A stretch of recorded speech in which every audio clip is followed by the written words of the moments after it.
झारखंडमध्ये यावर्षी जेपीएससीच्या पेपरमध्ये घोटाळा झालाय. घोटाळा काय झालाय ते पुढे सांगतो. पण जेपीएससी म्हणजे जसं आपल्याकडे एमपीएससी असते, महाराष्ट्र पब्लिक सर्व्हिस कमिशन, तसं झारखंड पब्लिक सर्व्हिस कमिशनच्या प्रिलिमच्या पेपरमध्ये घोटाळा झालाय. या पेपरमध्ये घोटाळ्यानंतर आता तिथले विद्यार्थी आक्रमक झालेले आहेत आणि ते रस्त्यावर उतरलेत. आता झारखंडचे विद्यार्थी म्हणजे दिल्लीतले विद्यार्थी नव्हेत, हे विद्यार्थी गरीब आहेत, ते रस्त्यावर येऊन झारखंडच्या बसलेले आहेत आणि आंदोलन करतायत आणि त्यांना कोणीही तिथं विचारायला जात नाहीये. या विद्यार्थ्यांची परिस्थिती दिल्लीतल्या विद्यार्थ्यांच्या सारखी अजिबात नाहीये आणि त्यामुळेच एक मोठा फरक या आंदोलनामध्ये दिसतोय, कारण यांना कुणी कव्हर देखील करत नाही. दुसरी एक गोष्ट झालेली आहे ती म्हणजे ज्या नेत्यांना दिल्लीतल्या जंतर मंतरच्या विद्यार्थ्यांचं खूप काळजी वाटत होती, ते सगळे नेते आता मात्र त्यांच्या तोंडाला कुलूप लागलेलं आहे. राहुल गांधी, अरविंद केजरीवाल किंवा कॉक्रोच जनता पार्टी, जी विद्यार्थ्यांच्यासाठीच जन्माला आली असं सांगत असते, त्या कॉक्रोच जनता पार्टीच्या नेत्यांच्या तोंडाला देखील कुलूप लागले. मग त्यांच्या तोंडाला कुलूप लागायचं कारण काय? ते काहीच का बोलत नाही? झारखंडमध्ये जे चाललंय त्याच्यावर काहीच का बोलत नाही? तिथले विद्यार्थी नाही आहेत का? त्यांचं भविष्य जे करपत चाललंय झारखंडमध्ये, असं नाही की पहिल्यांदा पेपर फुटी झालेली आहे. झारखंडमध्ये मागच्या 5 वर्षात 6 वेळा पेपर फुटलाय, पण तरी देखील तिथल्या विद्यार्थ्यांनी किती दिवस हे सहन करायचं?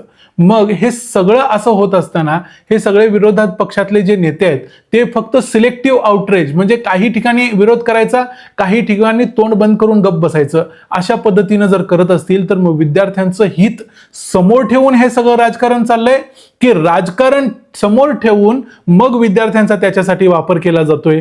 हा प्रश्न आता विचारायची वेळ निर्माण झालेली आहे. नेमकं झारखंडमध्ये काय चाललंय आणि झारखंडच्या बाबतीत लोक आपल्या तोंडाला पट्टी लावून का बसलेत, हे सगळं बघूया आजच्या या व्हिडिओमध्ये. मी आहे रणजित यादव आणि तुम्ही पाहताय द मराठी बाणा. झारखंडमधल्या रांची हे जे तिथली राजधानीचं शहर आहे, इथल्या मोराबादी एरियामध्ये अनेक विद्यार्थी सध्या आंदोलनाला बसलेले आहेत. 25 जुलैला ज्या दिवशी धर्मेंद्र प्रधानांनी राजीनामा दिला त्या दिवसापासून हे विद्यार्थी तिथं आंदोलनाला बसलेत आणि त्यांचा हा 8वा दिवस आहे. हे आंदोलन तिथल्या सरकारविरुद्ध चालू आहे, कारण तिथल्या सरकारमधल्या जे एज्युकेशन मिनिस्टर आहेत त्यांचा आता त्यांना राजीनामा पाहिजे आणि तिथले एज्युकेशन मिनिस्टर हेच तिथले मुख्यमंत्री देखील आहेत आणि ते आहेत हेमंत सोरेन. हेमंत सोरेन आणि इतर गोष्टींच्या बद्दल आपण थोडं पुढे बघूया. पहिल्यांदा बघूया की नेमका घोटाळा काय झालेला होता. तर 19 मार्चला जेपीएससीचा म्हणजे झारखंड पब्लिक सर्व्हिस कमिशनचा प्रिलिमचा पेपर होता आणि या प्रिलिमच्या पेपरचा निकाल जुलै महिन्याच्या पहिल्या आठवड्यात लागला. या निकालामध्ये असं लक्षात आलं की नेमकं कोण पास झालंय आणि कोण नाही, त्याच्यासाठी काय कट ऑफ ठेवलेला, OMR शीट्समध्ये आन्सर की कुठली कन्फर्म केली, कशाप्रमाणे रिझल्ट बघायचा, हे काहीही सांगितलं गेलं नाही. फक्त डायरेक्ट निकाल जाहीर केला गेला आणि सांगितलं गेलं की ही 2200 विद्यार्थ्यांची यादी आहे, हे सगळे विद्यार्थी पास झालेले आहेत. पण ही 2200 विद्यार्थ्यांची यादी तुम्ही कशी काढली, त्याच्यासाठी कट ऑफ किती मार्काचा ठेवला, हे त्यांनी जाहीर करणं जरुरी मानलं नाही. OMR शीट म्हणजे बरोबर जी आन्सर की असते ती त्यांनी दिली नाही. अशा अनेक गोष्टींच्यामुळे विद्यार्थ्यांना मग प्रश्न पडला की नेमकं पास कोण झालंय. कारण ज्याला 100 पैकी 15 मार्क पडत होते तो देखील पास झालाय, ज्यानं 100 पैकी 40च प्रश्न सोडवलेले होते तो देखील पास झालाय. मग नेमकं हे कशामुळे घडलं असा प्रश्न विद्यार्थ्यांना पडला आणि मग विद्यार्थी आक्रमक झाले आणि त्यानंतर मग झारखंड सरकार देखील जागं झालं आणि त्यांनी हातपाय हलवायला सुरुवात केली. आता झारखंडमधले विद्यार्थी म्हणतायत की अशा गोष्टी झारखंडमध्ये जनरली दरवर्षीच होत असतात. तिथं ज्या JSSC CGLच्या एक्झाम होतात त्याच्यामध्ये किंवा JPSCच्या एक्झाम होतात, या सगळ्या परीक्षांमध्ये घोटाळा दरवर्षी केला जातो. त्यामध्ये काही विद्यार्थ्यांना ठरवून पुढे ढकललं जातं, त्यांना सीट्स दिल्या जातात. यामध्ये एक रेट लिस्ट असते. या रेट लिस्ट प्रमाणे जर फॉरेस्ट ऑफिसर असेल तर त्याला 50 लाख, ज्याला शिक्षक व्हायचं असेल त्याला 35 लाख, ज्याला इतर आणखी काही शिपाई पदं वगैरे असतील तर त्याला 20 लाख 30 लाख अशा पद्धतीनं पैसे घेऊन सरळ या जागा वाटप केल्या जातात, असा तिथल्या विद्यार्थ्यांचा आरोप आहे. त्यामुळं जर झारखंडमध्ये दरच वर्षी पेपर फुटत असतील तर याचा अर्थ हे जे विद्यार्थी म्हणतायत ते खरंच आहे आणि मग झारखंड सरकार या परीक्षा का घेतंय, घ्यायची गरजच नाही, सरळ तुम्ही पैसे घ्या आणि जागा भरा. आता हे विद्यार्थ्यांनी आंदोलन केल्यानंतर एक गोष्ट लक्षात आली की म्हणजे TSDPL नावाची एक संस्था आहे जी या सगळ्या परीक्षा कंडक्ट करायचं काम झारखंडमध्ये करते. या संस्थेला JSSC CGL ही जी दुसरी एक्झाम करणारी झारखंडमधलीच संस्था आहे त्यांनी ब्लॅकलिस्ट केले, पण तरी देखील JPSCचे एक्झाम हीच संस्था करते. त्यामुळं किती भोंगळ कारभार सरकारचा चाललाय ते बघा. आणि नंतर मग हे सगळं समोर आल्यानंतर सरकारने हे प्रकरण CID कडे दिलं. आता विद्यार्थ्यांची मागणी आहे की CID कडे प्रकरण देऊ नका. CID कडे दिलं तर तुम्ही त्याला थातूर मातूर काहीतरी रिझल्ट लावाल, 4 लोकांना अटक अटक कराल आणि सोडून द्याल? प्रत्यक्षात त्याला जे जे लोक जबाबदार आहेत त्या सगळ्यांना अटक व्हायची असेल तर हे प्रकरण सीबीआयकडे झालं पाहिजे.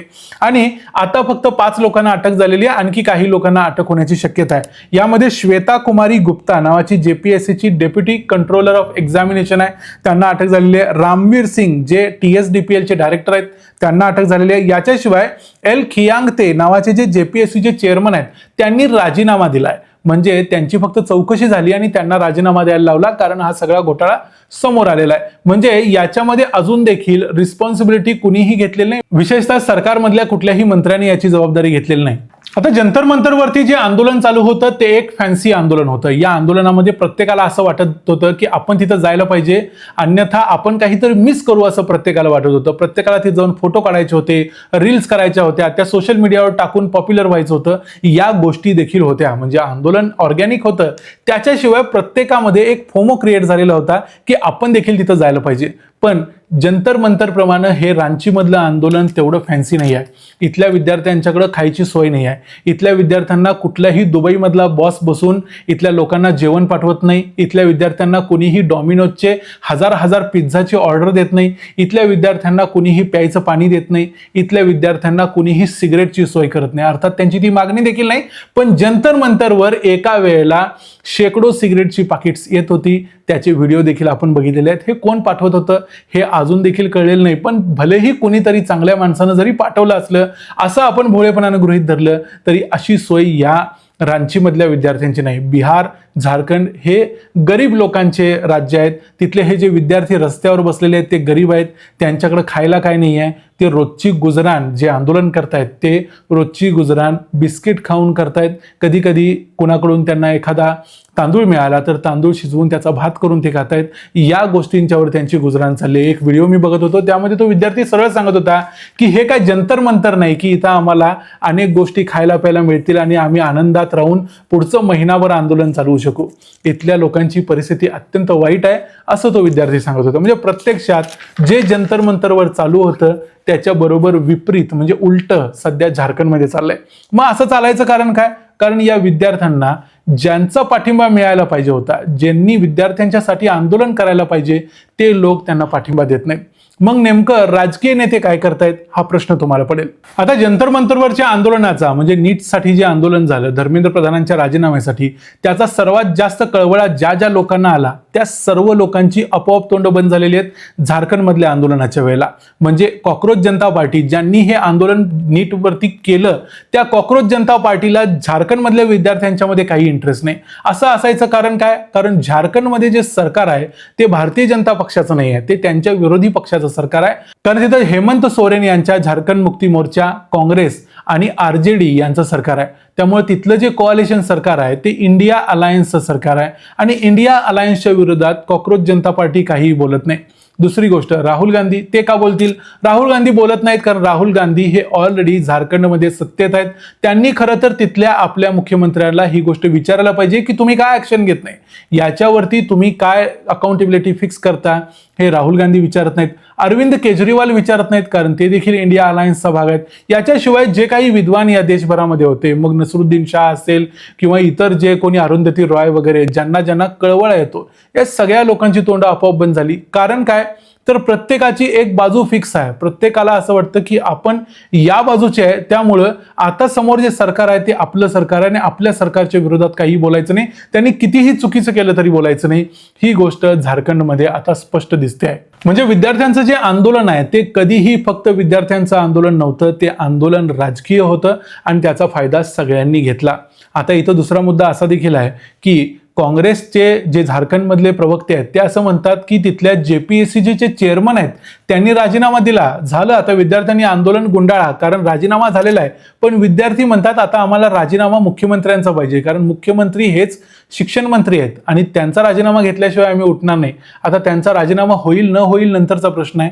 पण मुद्दा असा आहे की सरकार ज्या काही चुका करते त्याची अकाउंटेबिलिटी सरकार स्वीकारत का नाही आणि हे प्रकरण CBI कडे वर्ग का केलं जात नाही, याच्यामध्ये सरकारला नेमकी भीती काय? या प्रश्नांची उत्तरं कोणीही देत नाही आणि विरोधी पक्ष जे केंद्रात विरोधी आहेत ते तिथं सत्तेत आहेत त्यामुळे कॉक्रोच जनता पार्टी देखील याच्यावर सिलेक्टिव्हली आता सध्या तोंड बंद करून बसलेली आहे. त्यामुळे केंद्रातला जेव्हा प्रश्न होता त्यावेळी बीजेपी तोंड बंद करून बसलेली होती आणि बीजेपीच्या बाजूचे जे सगळे लोक होते ते गप्प बसलेले होते.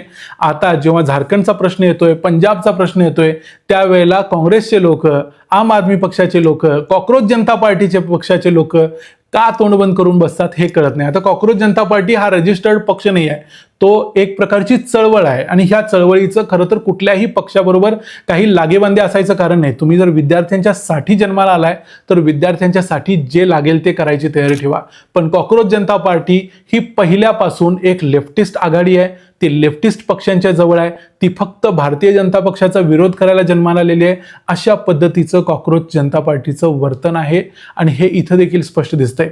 अन्यथा त्यांनी पंजाबच्या शिक्षण मंत्र्याला किंवा झारखंडच्या शिक्षण मंत्र्याला देखील राजीनामा द्यायला लावला असता आणि ती ताकद त्यांच्यात आहे आणि त्यांच्याकडे ही ताकद असताना देखील, या देशातल्या लोकांनी त्यांना ती दिलेली असताना देखील ते ती आता झारखंडमध्ये आणि पंजाबमध्ये वापरत नाहीत. हे या देशाचं दुर्दैव आहे आणि हे कॉक्रोच जनता पार्टीचं दुर्दैव आहे. त्यांना भविष्यात या प्रश्नांची उत्तरं द्यायला लागतील. अभिजित दिपके, सौरव दास, आता तुम्ही कुठल्याही न्यूज चॅनलवरती जाऊन जे काही फॅन्सी इंटरव्ह्यू देत आहेत ज्यामध्ये तुमच्या आवडीचे प्रश्न विचारले जातात, अशामध्ये कदाचित हे प्रश्न विचारले जाणार नाहीत, पण या प्रश्नांची उत्तरं कधीतरी तुम्हाला द्यावी लागतील, हे लक्षात ठेवा. या संपूर्ण प्रकरणाबद्दल झारखंडमधल्या तुम्हाला काय वाटलं याबद्दल तुमचं मत आम्हाला कमेंट्समध्ये जरूर सांगा. व्हिडिओ आवडला असेल तर व्हिडिओला लाईक करा, चॅनलला सबस्क्राईब करा. पुन्हा भेटू पुढच्या व्हिडिओमध्ये. तोपर्यंत पाहत राहा द मराठी बाणा. जय हिंद, जय महाराष्ट्र.